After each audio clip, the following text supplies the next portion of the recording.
Namaste. I welcome you all to today's guest talk. The title of today's talk is Grow Through Grief, Supporting Yourself and Others Through Grief. Our guest speaker today is Ms. Sangeeta Dasgupta, who is a distinguished clinical hypnotherapist, NLP practitioner, and holder of a master's in emotional intelligence. She is the founder of coaching and training organization The Healing Oshun, as well as a certified life and leadership coach from International Coach Federation. With a deep-seated passion for mental health, Sangeeta has devoted her expertise to aiding many individuals in navigating grief. Sangeeta ma'am, we welcome you. Thank you so much for being with us today. Over to you, ma'am. Look forward to your Thank you. talk. Thank you so much, Arunima. It's a pleasure to be here on this beautiful platform of uplifted talks and space. Yes is the acronym which I loved is the yoga education and spirituality. So thank you very much, Arunima. And thank you, Ramesh ji, for being there. And the picture of mother gives me much calmness before I dive deep into this space of growth through grief. So I would request all of you to take a moment, close your eyes, and focus on your breathing.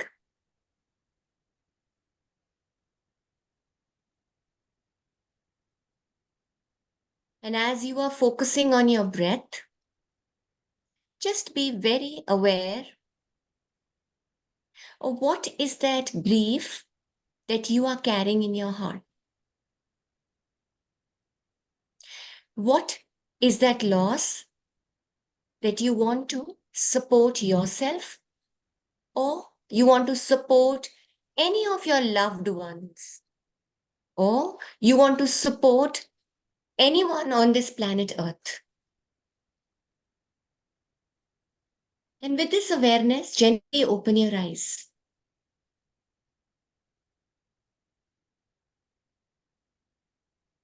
When we talk about grief, our hearts start to become heavy.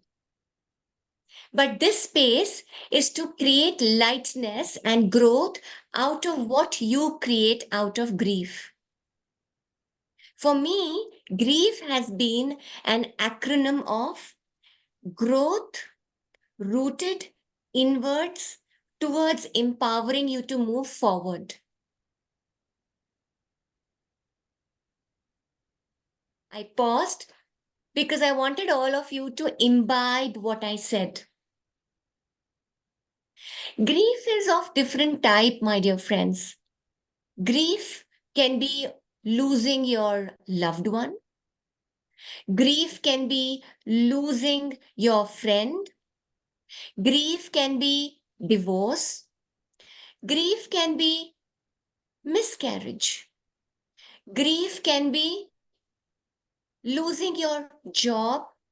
Grief can be not being able to settle your business. Grief can also be losing your name and fame. So there are several types of grief that we are talking about. However, we need to be clear on what is the difference between loss and grief.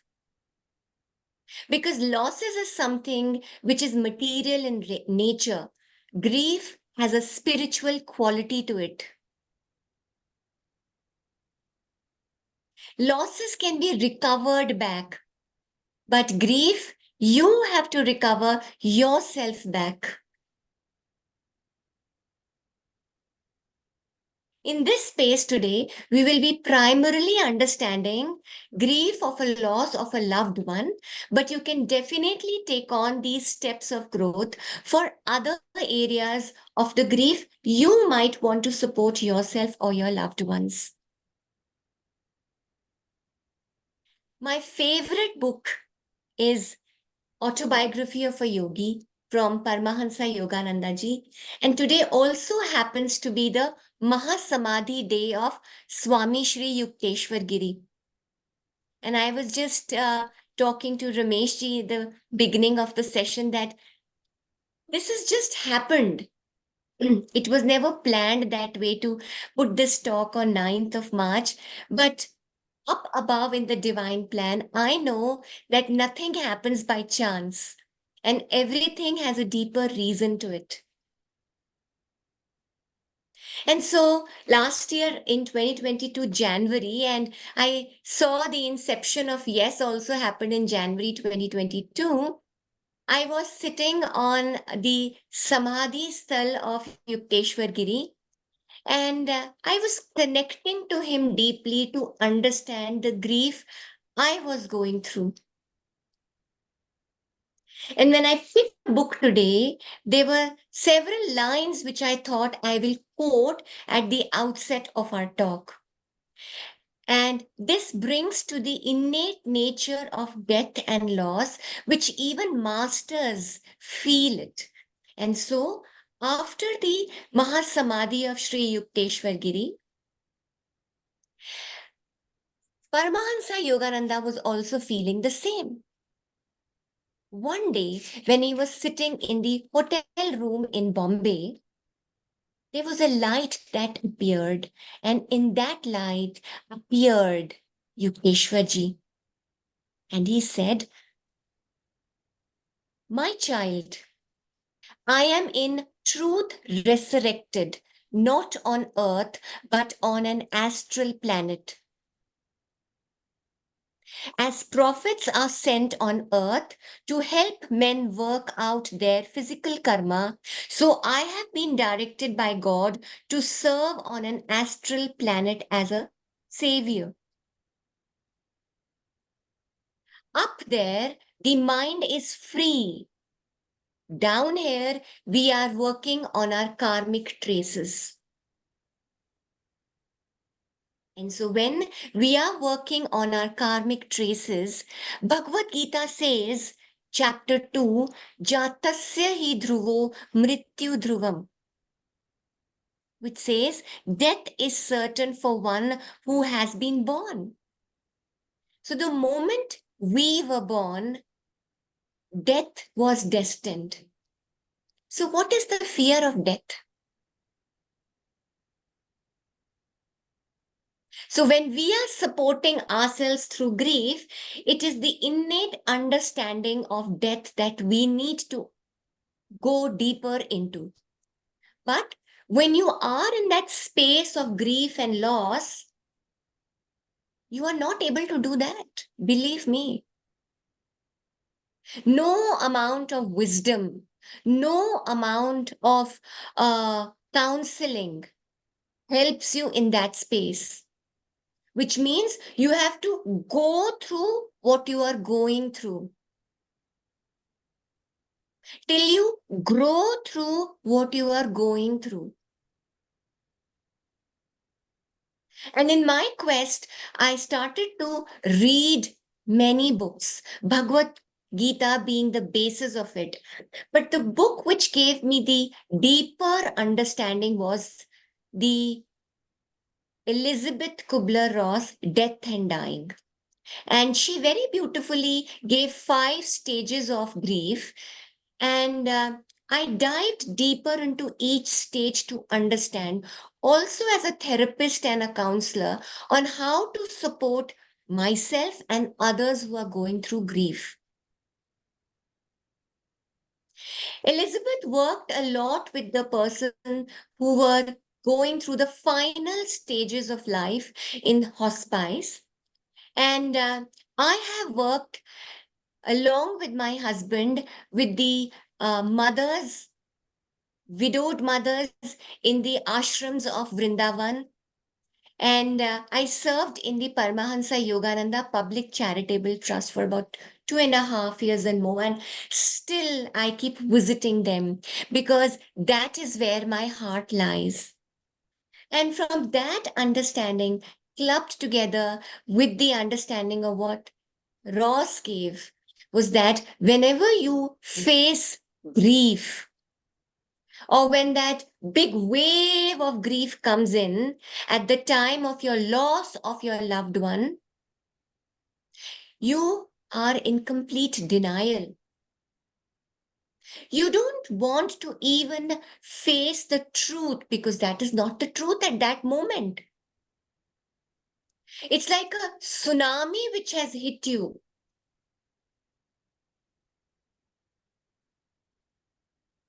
At that moment, you are in complete denial, you are in complete shock. Go through it. Let it creep into your mind. Let that awareness set in. The next phase leads to anger.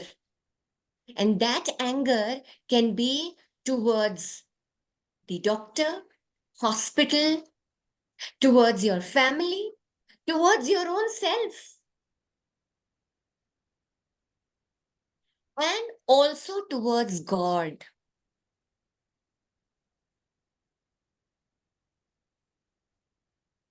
I take pauses because this is a very deep topic and we need to understand because the reason for each one of us may be either going through any of the phase or supporting others through these phases. So, anger is inevitable. Now, when we go into the deeper understanding of grief, there are also several types of grief. One is an anticipatory grief, which means that you might be the caretaker of a loved one who is going through a very critical illness. And you know that the time might come anytime. There might be frustration, there might be irritation, there might be denial and anger, and you are oscillating in these two phases till that day comes.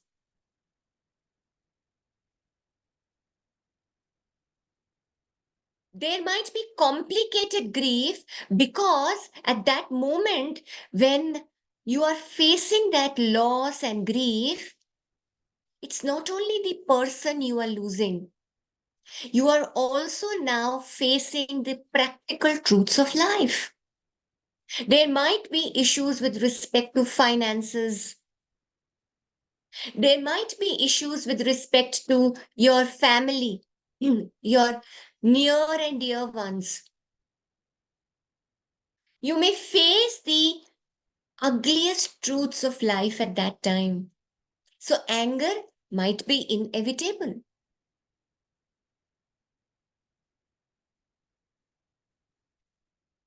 The next phase naturally goes into a phase of depression. And this depression is different from the clinical depression that we therapists or psychologists or psychiatrists go through. This is one of the phases of loss through grief. Because this phase, you become numb. So, grief or loss of a loved one, you can compare it to a loss of a job, divorce, or anything else, brings you into a crisis situation. And whenever there is crisis, the brain gives a signal to the mind. And the body then produces cortisols and it says fight or flight. But in this grief, how much of a fight and flight will you do? You go into the third phase, which is the frozen state or the freeze state. So you numb yourself. People might be coming and saying things to you. They might be uplifting you or they might be saying things to you. But at that moment of time, nothing seems to register. It seems like a dark, deep black hole.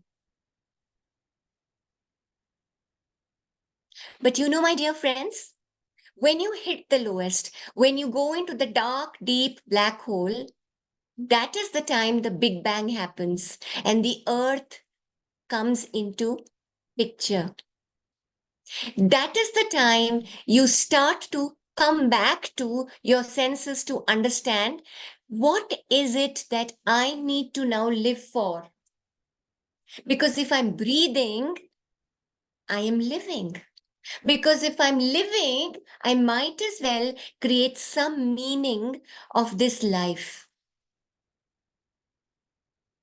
And when I want to create a meaning to the life, I start to bargain. And that is the fourth stage of grief. Most of the people undergoing grief visit a therapist or a counselor in this stage. Or if you do not visit any professional, you may resort to your guru, you may resort to a powerful book, you may resort to some deeper quest of why. We all want to know, no, why this happened to me and what can I do to come out of this black hole? When will this end? So, being a coach, I always ask powerful questions because answers are deep within. They are not going to come from outside, but wisdom is lying on the earth, given by our great gurus. And that is when the real growth journey begins. And that is the beginning of acceptance and finding a new meaning of life. And when we now understand that there has to be a deeper understanding of death, there has to be a deeper wisdom which will come from death, is when you resort to the wise words of Krishna given to Arjuna when he was standing at the war. I can't do. I can't find my relatives, fight my relatives. I have lost myself. That is the time of surrender. And that is when the light shines bright.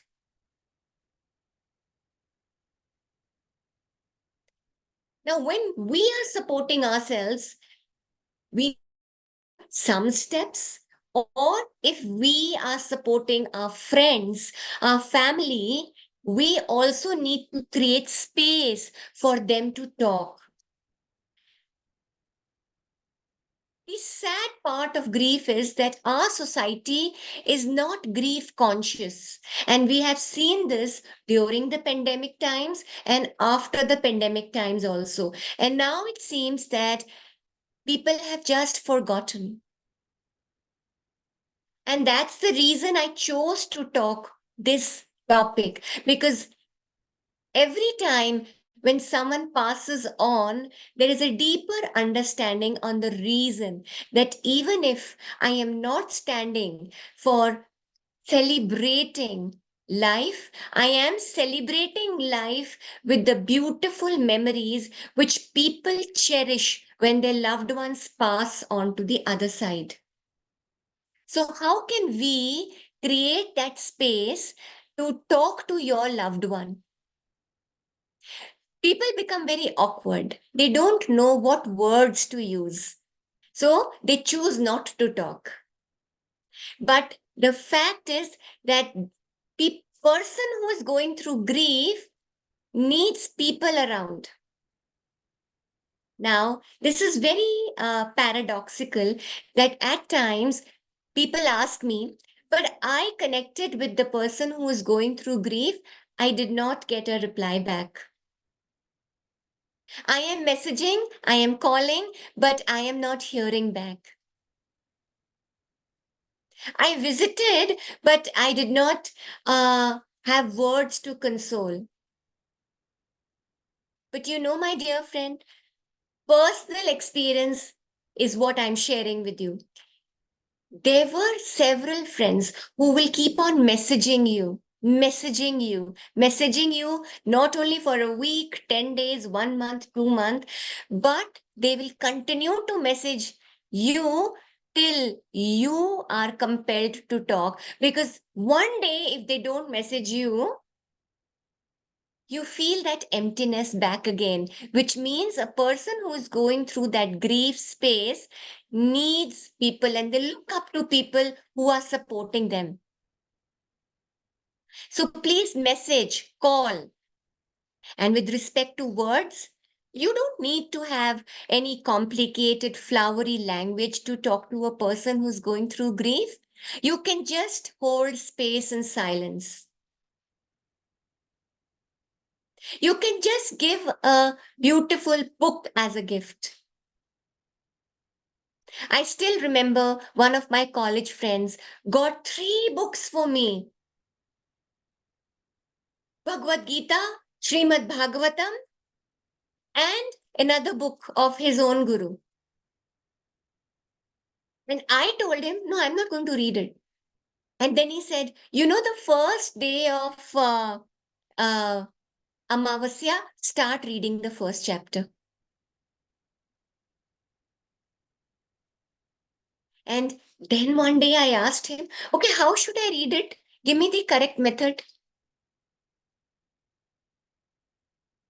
As a therapist, when I support a lot of people, I always ask them to journal their thoughts, because if they are not able to talk to people, their loved ones, go to a therapist, take professional help, it's always good to journal their thoughts. So support them by writing their thoughts, and you also start to write your thoughts, especially when you wake up first thing in the morning and when you sleep last thing in the night, because the 30 golden minutes when you get up in the morning and the last 30 minutes when you sleep, you are naturally connected to your subconscious mind.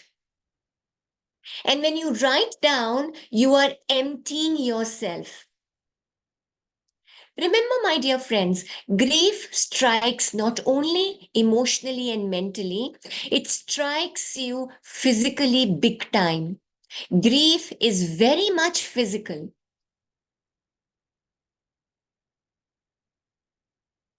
Thoughts creates emotions, emotion creates energy, and energy then flows into the physical body. So when a person is going through grief, they may not want to eat. Their appetite may just go zero or very low. Alternatively, they might want to eat a lot. That is emotional eating, because there is a void. Either ways, your body will show up signs.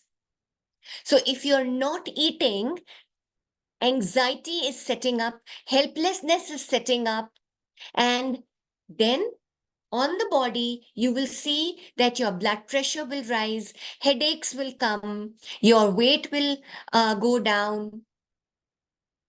If you're eating too much, then your weight will increase, you will be very lethargic. So, what is important is to thaw that grief in the body. Yeah. So, the grief, the emotion is like water. And when water becomes stagnant, that is where the algae starts to grow. क्योंकि बहता पानी ही कलकल है.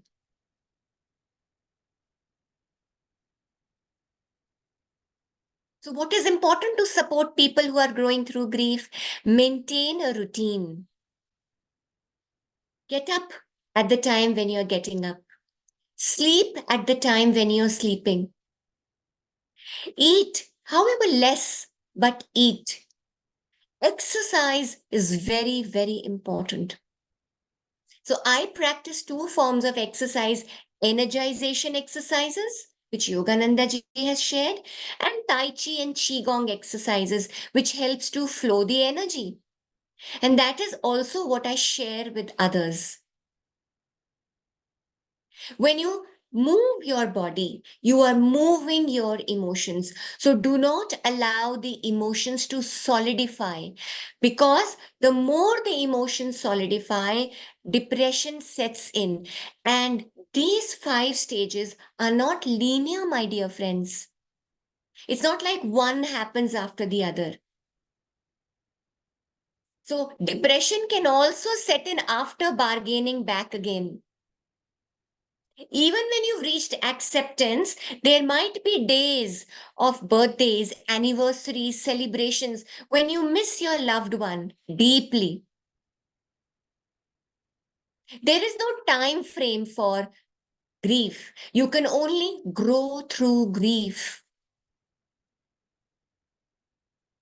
I researched a lot of people who were survivors from 9/11, 26/11, pandemic, and there is a survivor's guilt. Why did it not happen to me? What could I have done better? So, what is the staircase for growth? What is it that I can do to make a contribution towards life? How can I give myself a meaning to help those who are going through this phase? Instead of asking, what is it that you will eat? Tell me if you want something. Can I take a meal for my loved one who is going through grief? Can I just listen to them patiently? And of course, as a therapist, when we work with emotional interventions and NLP techniques, there are a lot of techniques which help to go through. And one such technique is grounding. Because whenever we go through grief, or whosoever is going through grief, they lose grounding. They don't want to live themselves. And even if they don't know what to do.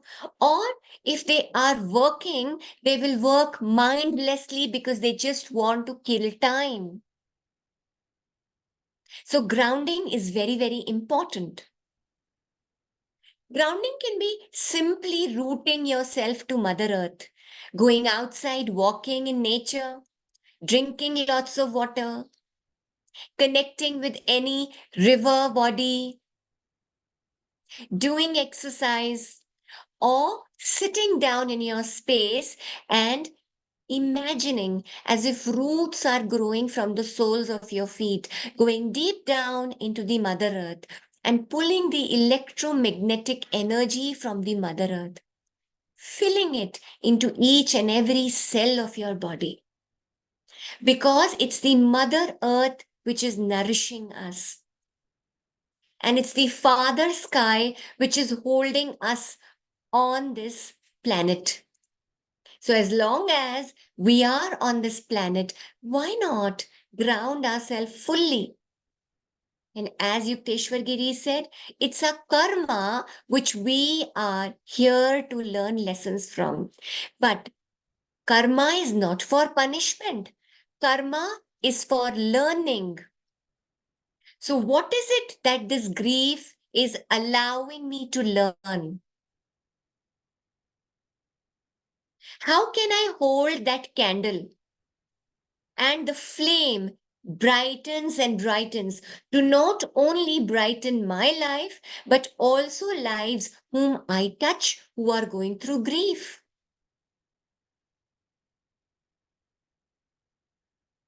There is a very beautiful exercise which I often share with people is when you're sitting down and your mind is wandering, bring your attention to the toes of your feet. Specifically, bring your attention to the little toe of your left foot. And you can do it right now also as I speak. And then from your little toe of your left leg, bring your attention to the fourth, the third, the second, and the big toe. And then the big toe of your right leg, the second toe, the third, the fourth, and the little toe. And then back again from right to left and left to right 3 times. It grounds you beautifully. It brings back all your energies on the earth. It may not be possible at that moment to do asanas in yoga, but it may be possible to do pranayamas. So, Brahmari is very powerful pranayama. Whenever you are going through grief or you want to support anyone who is going through grief, the subtle humming of the Om chant at your third eye and the vibration then felt in the whole body brings that uplifting energies, allowing you to move forward in grief. I've also seen that working through art, and I am not talking about professional painting, drawing, but art can be the scribbles, what we used to do back when we were little children in school. In the last pages, we used to just scribble, and we used to also draw the teacher's sketch, or we used to write and then cut and cross and all of that.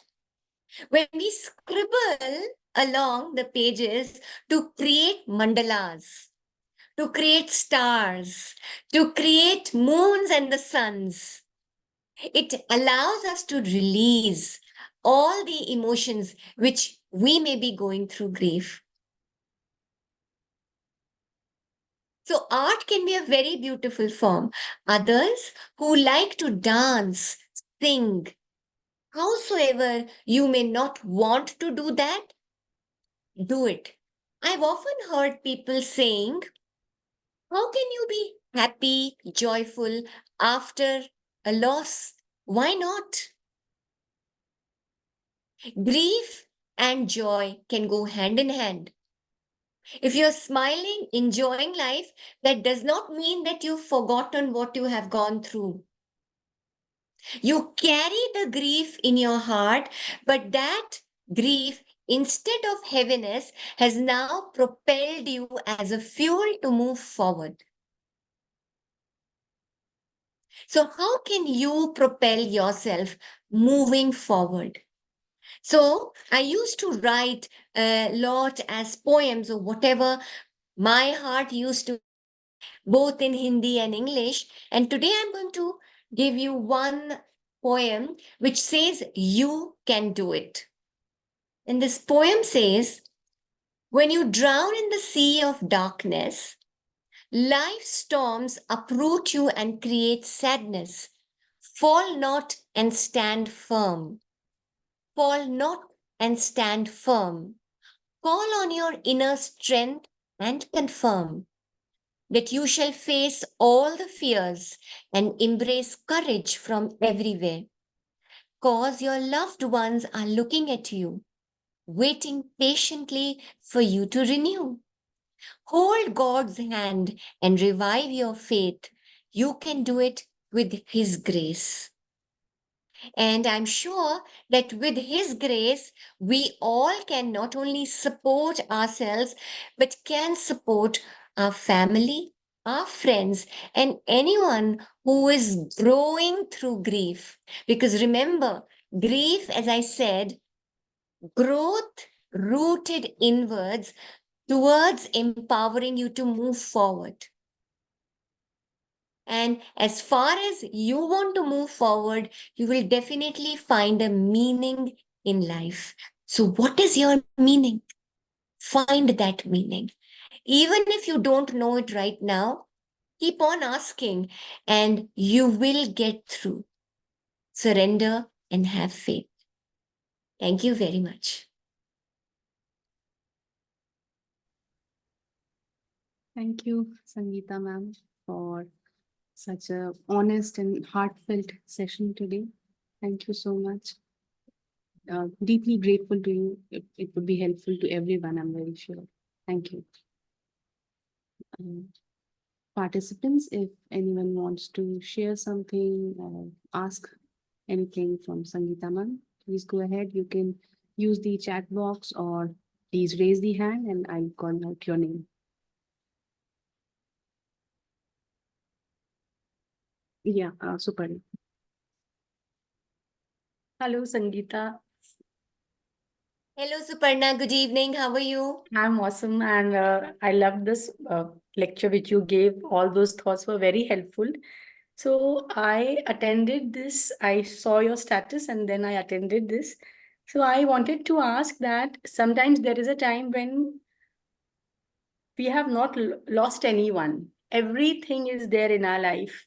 We are at the peak of our career. Everything is good. All the relationships are working fine, but then too stress or grief, I should say, drops in. So it is very difficult to explain to your friends and to other people that what you are going through, because people judge you from that parameter that you have everything in life. Then what is that grief for? So what would you suggest for people like who are going through this phase and they are unable to explain, and they themselves don't know the cause, that what is the lack? Because actually there is no lack, but there is something which is keeping me in grief these days, very frankly. So I wanted to that you throw some light on this. Thank you very much, Suparna, for asking this very, very deep question and sharing the vulnerable side of you. Definitely, grief may not come with loss of something. It can be to find a deeper meaning of what I am going through. So the bigger question, Suparna, is who am I? What am I here for? And that is the quest which touches the spiritual aspect of grief. A lot of saints may not have gone through any loss or grieving their loved ones, but there was this zeal to find more and deeper meaning of life, which created that hollowness and emptiness. And as it is said that chaos is the beginning, or there is a seed of clarity in the chaos, and that is what probably you are going through, or we all go through in certain phases of our life.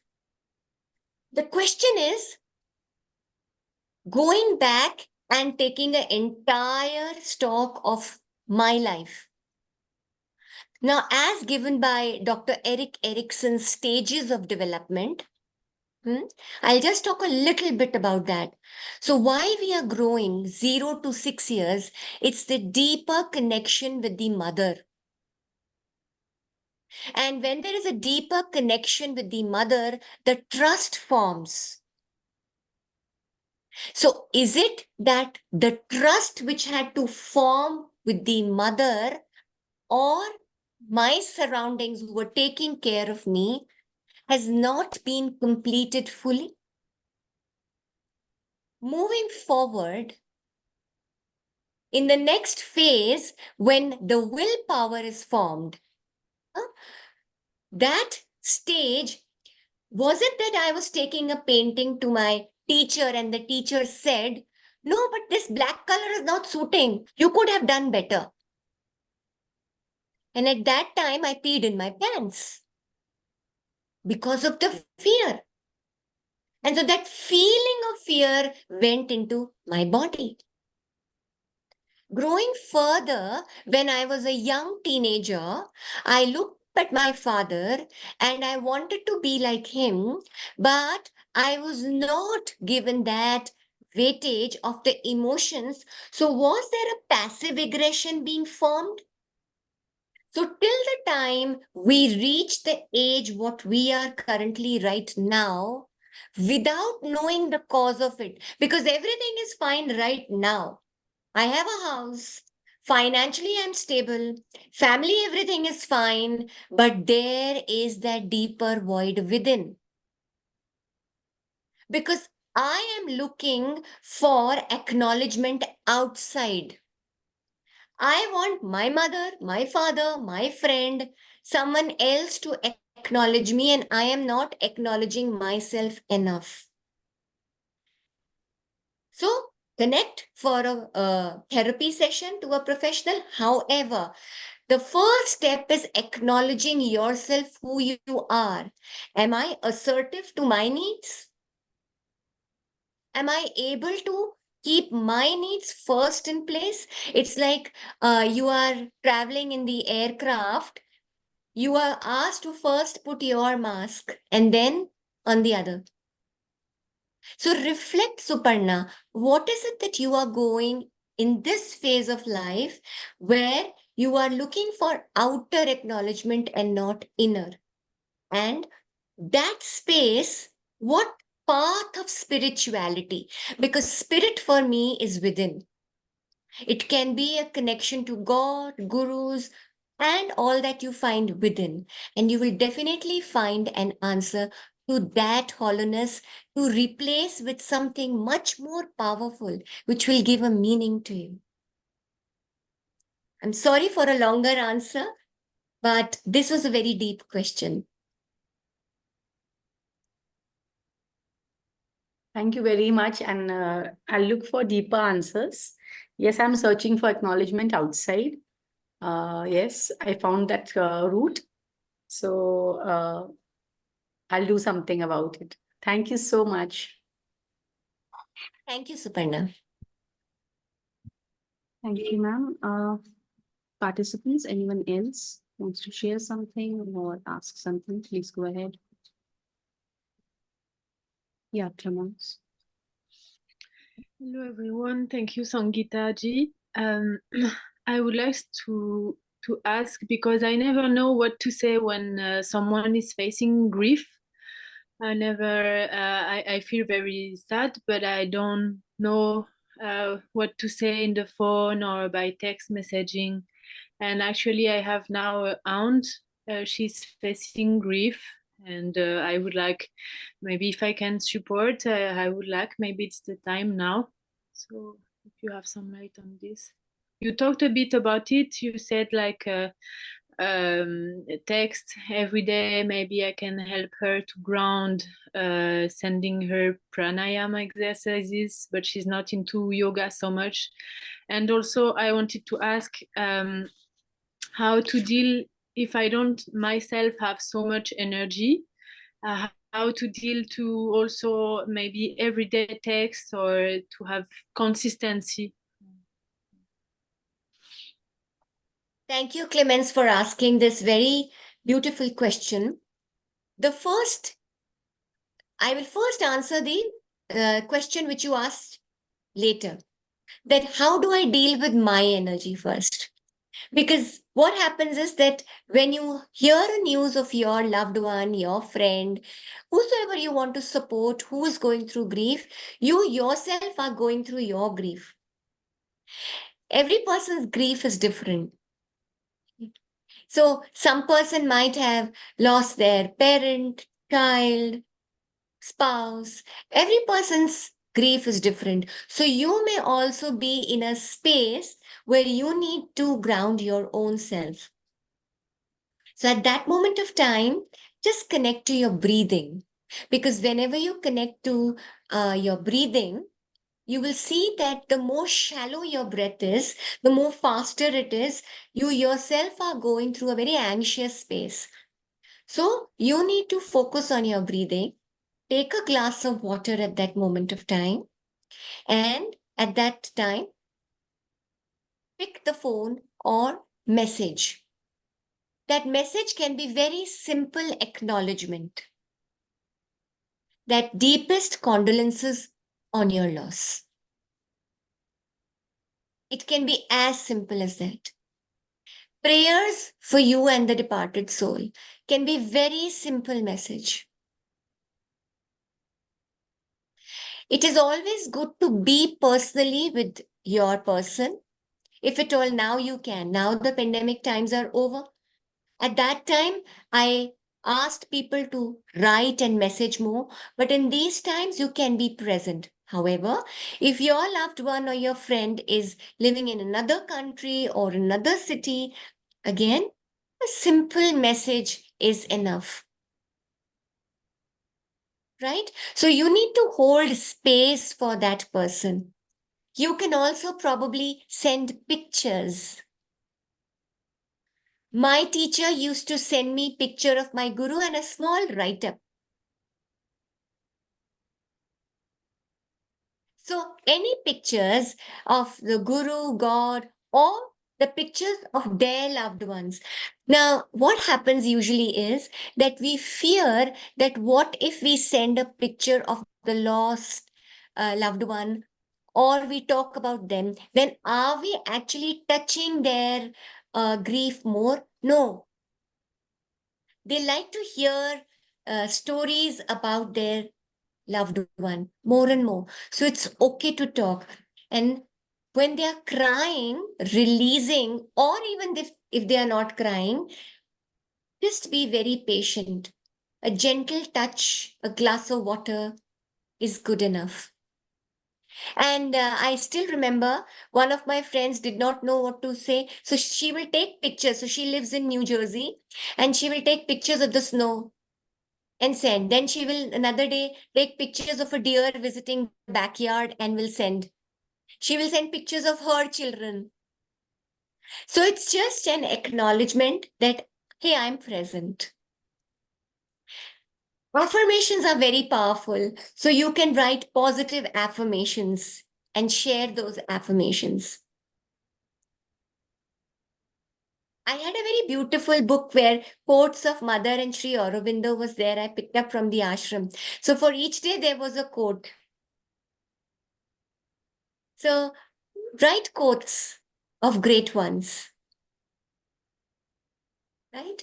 And when they're slowly opening up, that is the time you suggest the exercises or going out, taking them for a cup of coffee, or just inviting other friends who can also hold space. Very important, Clemens. You've brought this thing up. You know, whenever there is a celebration, we don't know whether we should call that person our friend or not. Call. They may or may not come, but call them with a lot of love. Yeah. So the more you hold space, you will see that words will flow through your mouth, and your loved one will really acknowledge you being present there. Okay. Yes. Thank you, Sangeeta. Thank you, Clemens, for asking. Thank you, ma'am. Dr. Bijlani, I request you, sir, to please share your thoughts.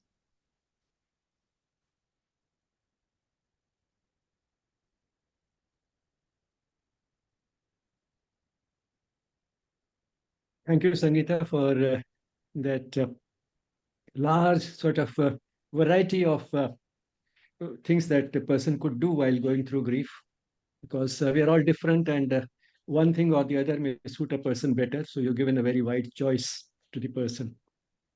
Regarding comments, I think I'll start with Suparna's question. I think she's still there, although her video is off. Suparna, are you still there? Suparna? Anyway, it's something of general relevance, even if she's not there. You know, this phenomenon of all being well, having got everything that a person wanted in life, and still not feeling good. She used the word grief. That exactly is not exactly grief. That you can call a sort of a depression, a feeling of emptiness in life, a feeling of a void, a feeling of something being still missing. And the person can't make out, if I have everything that I wanted, everything that in general people want, then what is it that is missing? The person can't make that out. And that is a very common phenomenon. Uh, you might have heard of many beauty queens, film stars, sports persons who make a lot of money. But they go into a depression and then they seek counseling. And the tip of the iceberg is some of them have committed suicides. But then there may be only a few, relatively few. But then this phenomenon is becoming more and more common because lots of young people are making a lot of money at a very young age in the corporate sector. This is something that they dreamed of when they were young, and when they got into an MBA at a good one of the prestigious institute, they thought, well, now life is well settled, I'll get everything that I want. And 10 years later, they have this sort of feeling, what is it that is still missing? Now, on the other hand, there have also been people who have achieved the same level of success, felt the same type of emptiness, but have not gone into a depression, because before that happened, they could find out the root. They could go to the roots. And I'll give you one example. The example is that of a person called Mani Bhaumik. He was born some 1930s.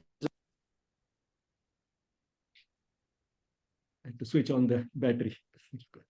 So he was born sometime in the 1930s or 40s in Bengal, and he went through the Bengal famine. Uh, he went through hard times. The family didn't have too much money. His father was a freedom fighter who sometimes be home and sometimes missing from home. But the boy was intelligent. He got into an IIT, I think Kharagpur, and finally ended with a PhD in physics. And then he got a postdoctoral fellowship for going to the US. Now, in view of his circumstances, it's not surprising that he wanted a lot of money and, if possible, also a success that and name and fame and prestige. And all this came to him in big measure because, as a postdoctoral fellow, he started working on laser, kept making progress, and the field of laser found many applications in medicine as well as many other fields. So that brought him a lot of royalties as well as lots of awards and name and fame and everything. And he was living in California, and he started dreaming that I should have a big house in California. He ended up with not one, but 6 palatial houses in California. And being in the Los Angeles area, he developed close connections with many film stars. And being a highly decorated scientist, he developed close connections with some of the top leaders of the US, including sometimes attending parties with the President of the United States. Now, one day after one such party in which he had hosted, of course, naturally, he went to parties and invited people to such parties. One day after one of the parties that he had hosted was over, and guests were gone, and he was pacing up and down the living room of his palatial house. The servants were picking up the dishes. He found a little visiting card flying here and there on the carpet. He picked up the visiting card, and it had the name of some celebrity. After reading that, he just threw the card down. And something crossed his mind. Is this what life is all about? And he describes in a book that he went to write later on. The book is Code Name God. Code Name God. In that, that book is semi-autobiographical. In that, he describes that the feeling that he got was a queasy feeling of being underfed and overfed at the same time. Overfed with what? Material success. Underfed with what? The needs that still not been looked at. And what was that need? That was the spiritual need. And what is the need of the soul? The need of the soul is not based on what we get. You see, he had got everything that he wanted. That brings a certain happiness. But the happiness that comes from getting is always vulnerable. If not for anything else, he had not lost what he had got, although it can be lost in a moment sometimes. A major earthquake in California and all the houses may come down. What that can happen. So it's not impossible. But that had not happened to him. But another thing that can happen is you can get super saturated with it. And that's why he felt overfed. But then still something was missing. What is it that was missing? What was missing was the need which is there in giving. He had got a lot, but he had not given enough. And what is giving about? Giving is an expression of love. That is the need of the soul. He had not done enough of that. He could put his finger at the right place. He started giving more. He started supporting many educational projects in Bengal.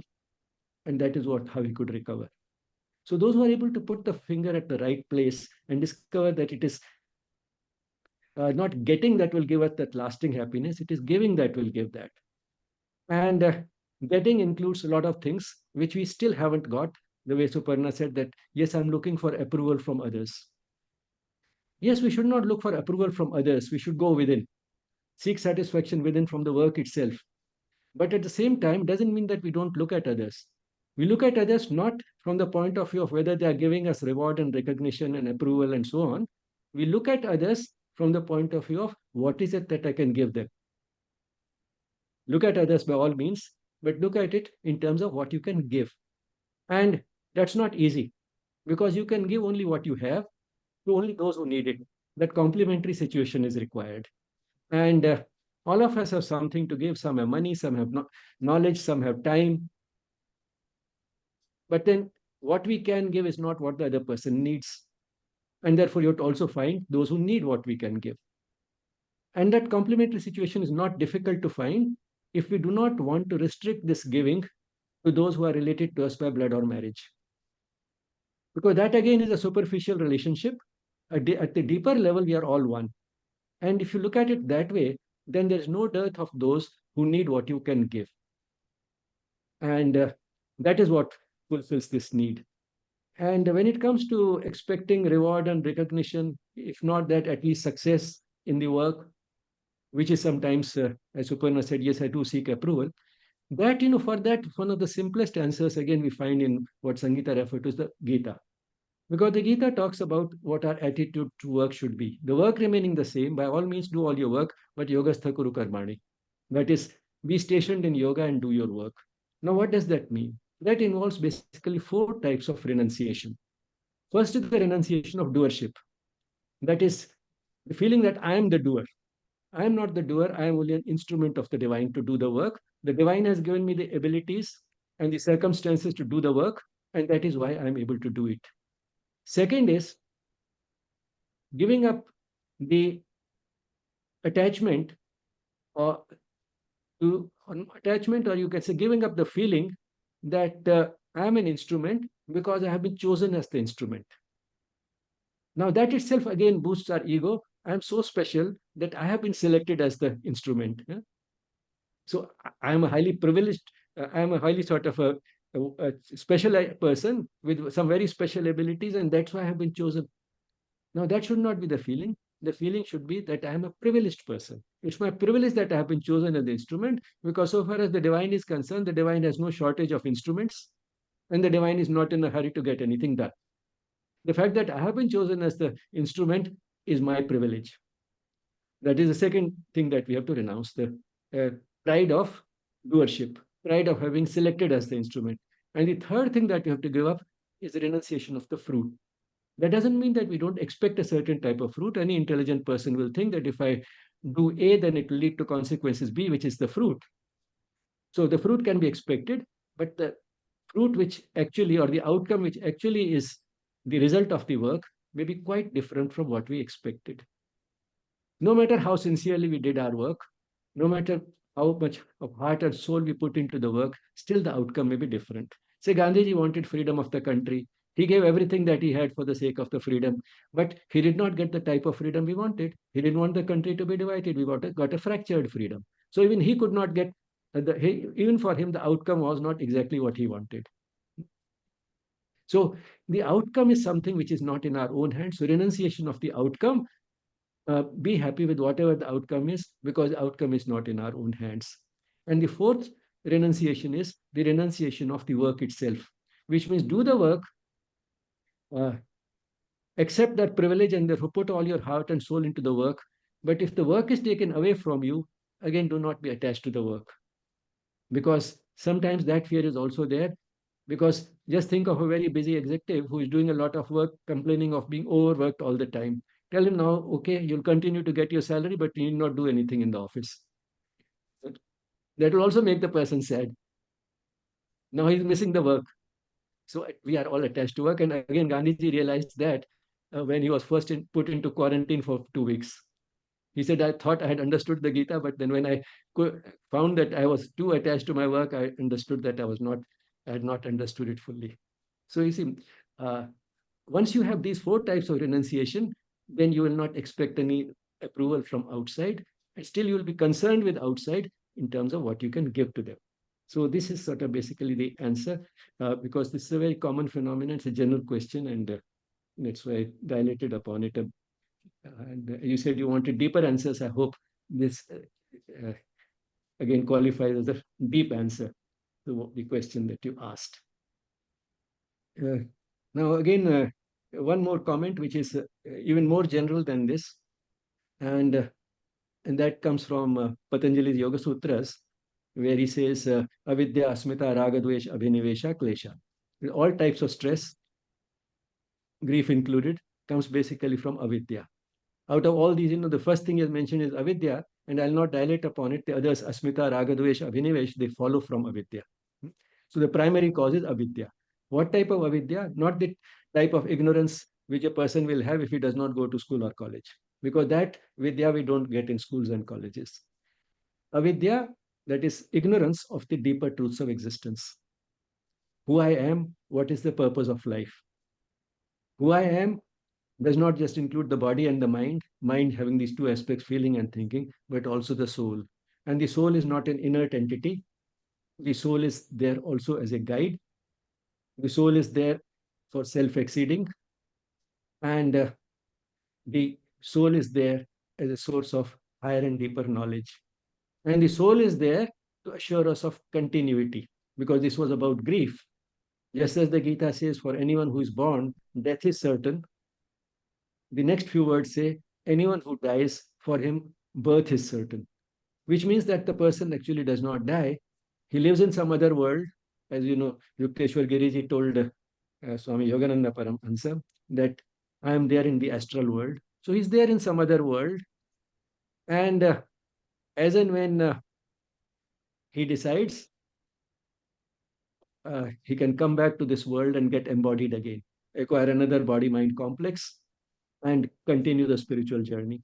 And this applies also to those who need not come back because they have completed the journey. People like Sri Yukteswar Giri. I mean, they might have completed the journey, but still they sometimes decide to come back for the sake of others, to guide others, to help others. They still decide to come back. The only thing is, they can also have, in addition to uh, the life on earth and doing something for others, they can have another type of blissful experience. The blissful experience of seeing all the tension, turmoil, and sorrow and grief and everything going on in the world from a higher plane, and therefore they can enjoy it like a witness. So they can engage with all of it, help others go through it, but themselves remain completely unaffected. That itself is a blissful experience. So that is what they can go through. In other words, what this total knowledge gives them is not only power but peace. Power to do what? Power to deal with everything. Because what is that we need to deal with everything? To be able to look at everything from the highest plane. And when we look at it from the highest plane, nothing really matters, because all that is happening to us is only an opportunity for making progress on the spiritual plane. That is for making spiritual progress. Everything is an opportunity. Grief is an opportunity. Success is an opportunity. Failure is an opportunity. Everything is an opportunity. So the knowledge gives us that power to deal with everything. And at the same time, knowledge also gives us peace, because if you can deal with everything, including things which give grief to most people, then you are at peace. One of the most difficult things that I have found in my experience with dealing with some people going through grief is to deal with the grief of losing a child. What could this innocent child have done at such a young age? Why did God punish this child with this death? What had I done to deserve this, to for my child to be taken away from me? Now, this is one of the most difficult questions to answer. The answer is somewhat cruel, but at the same time, the answer still remains the same, that it was for spiritual growth. But what makes it easier to accept is an explanation which is not only plausible but also applies to this situation, and that is that we are continuing this. The journey of the soul continues from life to life, and we take off from where we left off in the previous life. So what one can tell such a parent is that probably your child was a highly evolved soul who had made a lot of progress in previous lives, and in this life he did not have to spend a long time going through the difficulties of this world, and he arrived in your family as a guest, not so much because the child needed it. Maybe the child needed only some finishing strokes, and those finishing strokes could be furnished at a very young age by giving you an opportunity to grow spiritually. So the child came to, for your sake, when that job was done, and by going away, now the child has done what the child had to do to stimulate your spiritual growth. Now, this is something which is perfectly plausible. And very often you find that the parents do come up, yes, it was a very special child.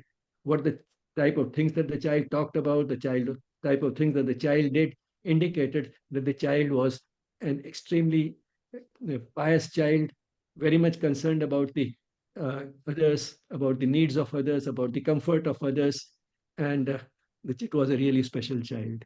So then they are grateful that this highly evolved soul chose us, our family. He chose us as the parents and decided to arrive in this family and gave us the joy of being our guest for these few years.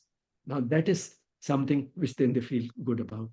And in fact, then, they find that, yes, this is what I have to do. And when they expand their awareness, then they are able to do a lot. They do it in different ways. There are people whose children died in a road accident and they start doing the job of a traffic policeman. They stand on the road and make sure that the traffic moves properly, people follow the rules of the road. There have been people whose children died of alcoholism and they take up uh, prevention of alcoholism as a mission of their life. There are people who find that they went through grief and they take up helping others who are going through grief as their job. They start helping others who are going through grief. In other words, the mission that we choose can be different. But when going through grief, the what we can ultimately do is to expand ourselves and make our life revolve around that wider awareness. Once you expand yourself, and which comes from the knowledge of the deeper truths of existence, which do not look at the boundaries which we normally look at between who is mine and who is not mine, who is a stranger and who is related to me. When you do that, then you're able to find some situation where you have what you can give and somebody needs it, and then you pick out of that what moves you the most, what you're most passionate about, and you start giving to anyone who happens to be around. Anyone who happens to be around becomes your own, becomes an object of love for you, and then you have no problem. Then you always have objects of love around whom you can give, and it is that which gives. So sometimes, I talk when dealing with any type of sorrows, including grief, is that you have basically two types of approaches. Both have their value. One is what we call first aid. First aid is, the very large number of techniques which were talked about in detail. The second is the most durable solution, which goes to the root. And I have been talking more about the durable solution that goes to the root. Both have their value because being human and having our frailties and weaknesses and failings, it is not always to quickly sort of go to the deepest level. And therefore, those techniques are extremely helpful to tide over the crisis. But ultimately, they are pushing us in that direction. It's only if we get that clue and start moving in that direction of expanding our awareness that we find a lasting solution. In other words, all types of difficulties actually come to us as a wake up call. Wake up call to redirect our lives. Say everything can be dealt with in two ways. One is as a speed breaker. That is, you speed breaker is a problem. You go over the speed breaker, you negotiated it. So the problem has been negotiated. Now it is belonged to the past. One is forgetting it. Gradually, the memory starts fading, and one feels that, well, now I'm quite comfortable. Things are back to normal. They are back to normal, but which normal? The same normal which it was before the grief. So the person is still on the same road after negotiating the speed breaker. Another type of approach is to actually, which is what happens when you treat it as a wake up call and redirect life. That is, treat the problem as a T junction or a fork where one has to make a choice, turn left, turn right. Now, that is also a problem because keeping on going straight is easy, but one has to make a choice whether to turn right or left. That is a decision that has to be taken. And if the person is able to decide which way to go, now the person is not on the same path. The person is on a path that takes the person nearer the ultimate goal of life. And therefore, the problem has served a purpose. The person has redirected life. The person is not on the same road. The person is not going in the same direction. The person is going in a different direction. So that is how one can use this as an opportunity to redirect life. I think I have spoken more than probably I should have, but this is what the spiritual angle to issues, and particularly grief can be a very potent sort of a force for redirecting life, because we can grow through both all types of joys and sorrows, through success and failure. But then, on the whole, sorrow and failure is more valuable for redirecting life than joy and success. And within sorrows, grief is something which is one of the most severe type of uh, stresses or stress traumatic events. Psychologists have a whole inventory of uh, uh, presumptive stressful life events, as they call it. And in that, among the top ones are the ones which qualify for grief. And it is in the top ones which are things like losing a child, divorce, going to jail, and things like that. Now, those are the types of things which are at the top. And those are the ones which qualify as grief rather than ordinary sorrow. So that's where I'll stop. Thank you. Thank you, sir. We are always thankful for your insightful comments. Thanks a lot. Sangeeta ma'am, we thank you again for sharing your valuable time with all of us. I thank the participants as well for being with us today. We can close today's session with a moment of peaceful silence. Thank you, Arunima, and thank you, Rameshji, for your valuable insights. Thank you. And thank you, everyone, for joining in. Thank you, ma'am. Thank you. Namaste.